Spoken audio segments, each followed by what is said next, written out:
नमस्कार दोस्तों, स्वागत है आपका हमारी चैनल वास्तु उपाय में। हरे कृष्णा। स्वागत है आपका आपके अपने YouTube चैनल वास्तु उपाय में।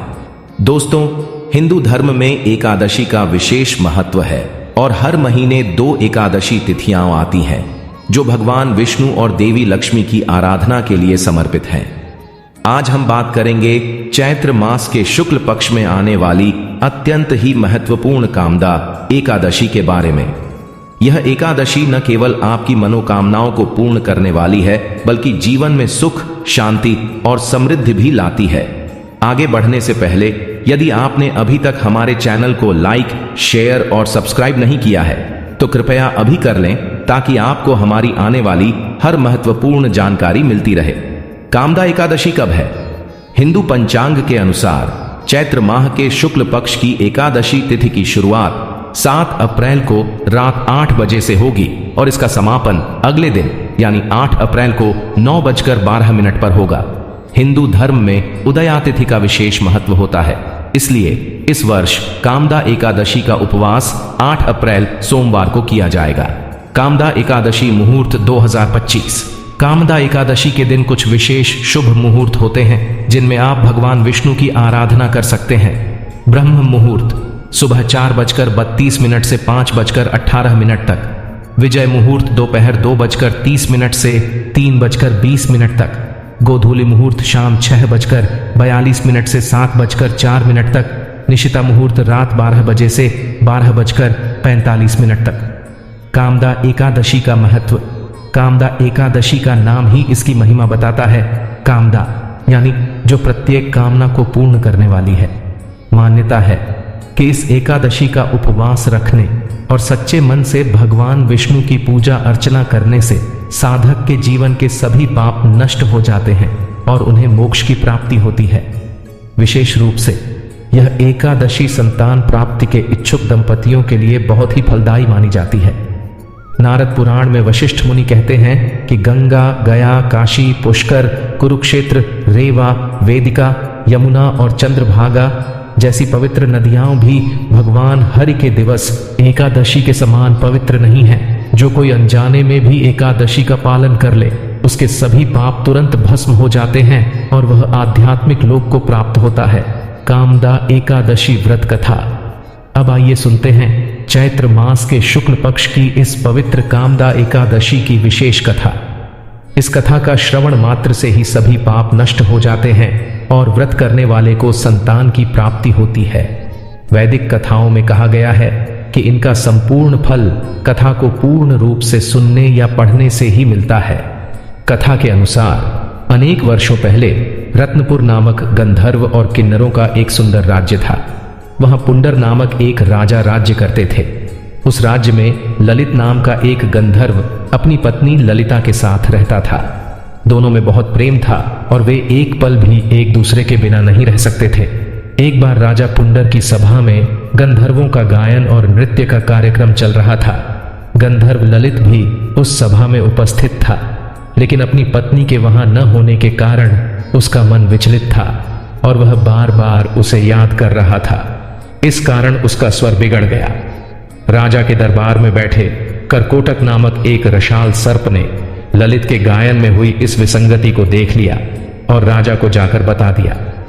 राजा पुंडर यह सुनकर अत्यंत क्रोधित हुए और उन्होंने इसे अपना अपमान समझा। उन्होंने ललित गंधर्व को श्राप देते हुए कहा, हे मूर्ख, अपनी स्त्री के प्रति अत्यधिक आसक्ति के कारण तुमने नृत्य सभा में विघ्न उत्पन्न किया है, इसलिए जाओ, मैं तुम्हें नरभक्षक बनने का श्राप देता हूं। राजा के श्राप देते ही ललित गंधर्व एक भयानक नरभक्षी राक्षस में बदल गया। उसकी भुजाएं 8 मील लंबी थीं, मुख एक विशाल गुफा जैसा था, नेत्र सूर्य और चंद्रमा की तरह भयानक थे, नाक पृथ्वी के विशाल गड्ढों के समान थी, गर्दन पर्वत जैसी और शरीर 64 मील ऊंचा था। इस प्रकार नरभक्षी के रूप में ललित गंधर्व यातनाएं भोगने लगा। जब उसकी पत्नी ललिता को इस बात का पता चला तो वह अपने पति के इस भयानक रूप को देखकर शोक में डूब गई। अपने पतिव्रता धर्म को निभाते हुए ललिता भी अपने पति के साथ जंगलों में भटकने लगी। अपने पति को इस भयानक रूप में अत्यंत कष्ट भोगते हुए देखकर वह हमेशा विलाप करती रहती थी। इस प्रकार वन में भटकते हुए एक बार ललिता ने श्रृंगी आर्षि का आश्रम देखा। वह तुरंत आश्रम में गई और आर्षि श्रृंगी को प्रणाम किया। ललिता को देखकर आशीर्वाद देते हुए आर्षि श्रृंगी ने पूछा, हे देवी, तुम कौन हो? तुम्हारे पिता कौन हैं? और तुम इस प्रकार यहां इस जंगल में क्या कर रही हो? ऋषि के वचन सुनकर ललिता ने कहा, हे ऋषिवर, मैं महान गंधर्व वृंदावन की पुत्री हूं।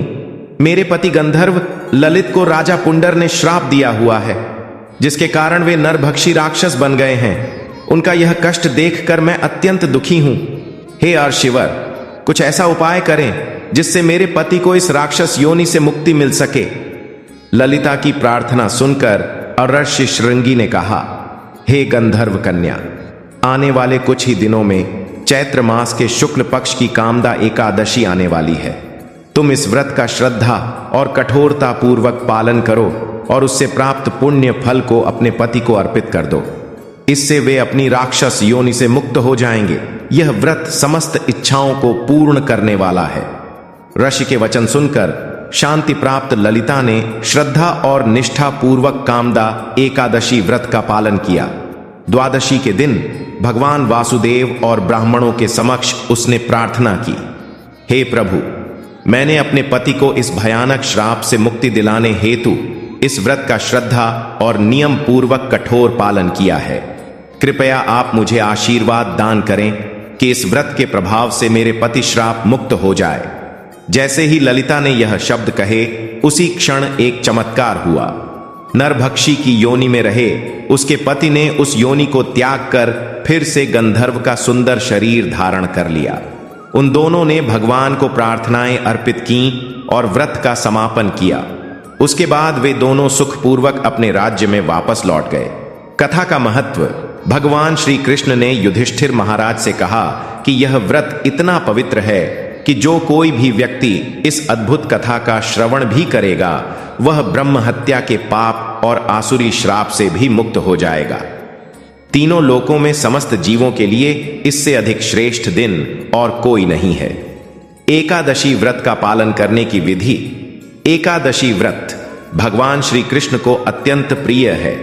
इस दिन केवल उपवास करना ही महत्वपूर्ण नहीं है, बल्कि भगवान के दिव्य कल युग के अवतार भगवान श्री चैतन्य महाप्रभु ने हमारे लिए यह कार्य अत्यंत सरल बना दिया है। एकादशी के दिन आपको सिर्फ एक ही अत्यंत सरल मंत्र का उच्चारण करना है, और वह महामंत्र है, हरे कृष्ण कृष्ण कृष्ण हरे हरे, हरे राम राम राम हरे हरे। इस महामंत्र का अधिक से अधिक जप करना चाहिए। एकादशी के दिन किसी भी प्रकार का अन्न ग्रहण नहीं करना चाहिए। प्रयास करें कि अपने साथ साथ अपने परिवारजनों को भी इस व्रत का पालन करवाएं।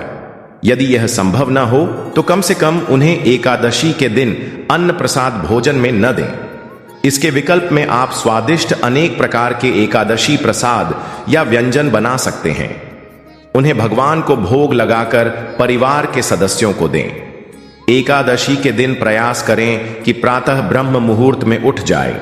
अपने नित्य कर्मों से निवृत्त होकर भगवान की मंगला आरती अपने घर में करें अथवा उसका ऑनलाइन दर्शन करें।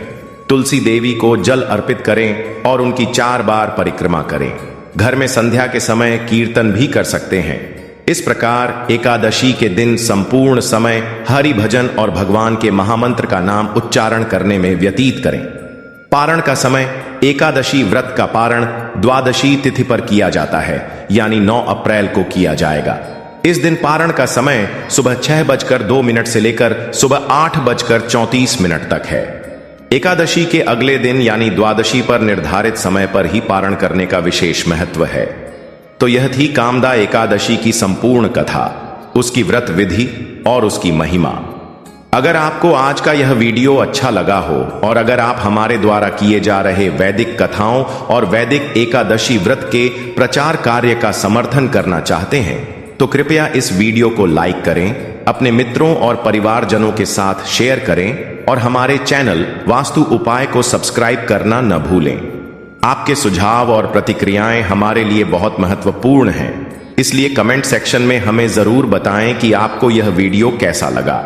इस एकादशी कथा को अपने मित्रों और परिवारजनों को शेयर कर दीजिए ताकि उन्हें भी कामदा एकादशी व्रत कथा सुनने का पुण्य फल प्राप्त हो। अगले हफ्ते फिर मिलेंगे एक नए वीडियो के साथ। तब तक के लिए हरे कृष्णा।